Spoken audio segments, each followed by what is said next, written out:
ഏതൊരാളിൻ്റെയും ജീവിത വിജയത്തിന് പിന്നിൽ അവൻ്റെ പ്രവൃത്തി നല്ലതായിരിക്കണമെന്ന് നിർബന്ധമാണ്. നല്ലതെന്ന് പറഞ്ഞാൽ സത്യസന്ധമായിരിക്കണം. നമ്മുടെ വാക്കിലും പ്രവൃത്തിയിലുമുള്ള ധാർമ്മികത, എളിമ, വിനയം, ആദരം, മാന്യത, ഇതുകളില്ലാതെ ആരെന്ത് നേടിയാലും അത് ശോഭിക്കില്ല.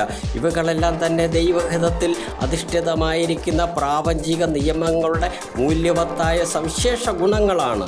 ഈ ഗുണങ്ങളോടുകൂടി വേണം നാം ജീവിതത്തിൽ ഏത് മുന്നേറ്റവും നടത്താൻ. നമുക്ക് താങ്ങാവുന്നത് എപ്പോഴും നാം കാണാതെ അദൃശ്യമായിരിക്കുന്ന ഒരു ശക്തിയാണ് എന്ന് നാം മനസ്സിലാക്കണം.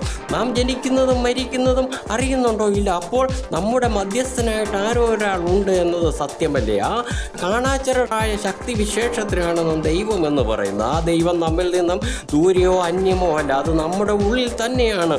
അത് നമ്മുടെ ഉള്ളിലുള്ള ശക്തി വിശേഷമാണ്. ആ ശക്തി വിശേഷത്തിൻ്റെ അംശങ്ങളാണ് നാമും സകല ചരാചരങ്ങളുമെന്ന് മനസ്സിലാക്കി മുന്നോട്ട് പോകുക.